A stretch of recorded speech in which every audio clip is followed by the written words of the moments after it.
تو supreme court میں جو سرزنش ہوئی ہے یہ ٹھیک ہوئی ہے؟ جس طرح آپ نے کہا تھا کہ آر این ڈی کا سٹارٹ کیا تھا، آپ نے فرسٹ ورڈ یوز کیا تھا as an R N D کا سٹارٹ کیا تھا، جب انہوں نے کہا کہ میرے میں یہ صلاحیت ہے اور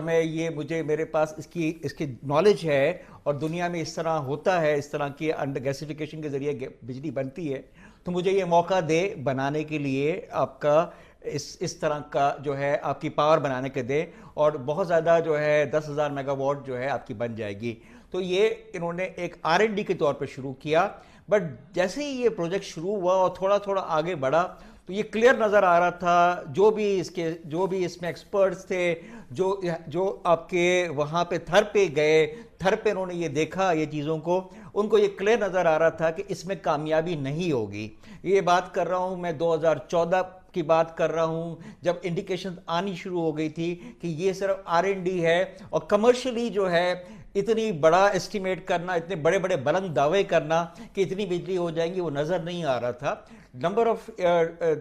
بہت سارے سیمینار میں ان سے میری ملاقات بھی ہوئی، انہوں نے اپنا یہ ویو بھی پیش کیا، اور جب ان سے ڈیبیٹ کی گئی اس فورم پہ تو ہی was not able to convince it. لیکن سر پروجیکٹ جب میں گفتگو کو آگے بڑھاتا ہوں، پروجیکٹ جب آر این ڈی بیس تھا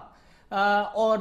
انہیں کہا گیا کہ جی یہ لوکل ٹیکنالوجی اور لوکل ریسورسز کے تھرو آپ اسے یوز کریں اور اسے چلائیں اور پھر دیکھتے ہیں، دعوے اگر آپ تھوڑی دیر کے لیے سائیڈ پہ رکھیں، دعوے انہوں نے بڑے بڑے کیے، جیسے کہ اسکرین پر ہم دیکھ سکتے ہیں، انہوں نے کہا کہ 1,00,000 میگا واٹ بجلی پیدا کی جا سکتی ہے اس تھرکول منصوبے سے۔ سمم مبارک من صاحب نے کہا کہ بجلی کے بحران کا سالانہ خسارہ 230 ارب روپے کا پڑتا ہے، تھرکول منصوبے میں 100 ملین بیرل تیل 30 سال تک حاصل کیا جا سکتا ہے، 200 ٹی سی ایف گیس کے ذخائر موجود ہیں، تھرکول منصوبہ 9,600 اسکوائر کلومیٹر تک پھیلا ہوا ہے، مجموعی طور پر 175 ارب ٹن کا اس میں کوئلہ موجود ہے، اور گیسیفیکیشن کے ذریعے سستی بجلی بنا سکتے ہیں آپ as compare to nuclear and hydel and everything. لیکن اب دعووں کو سر اگر سائڈ پر رکھیں، R N D base project تھا، انہوں نے اسے چلا کر دکھا دیا۔ نہیں، بہت ہی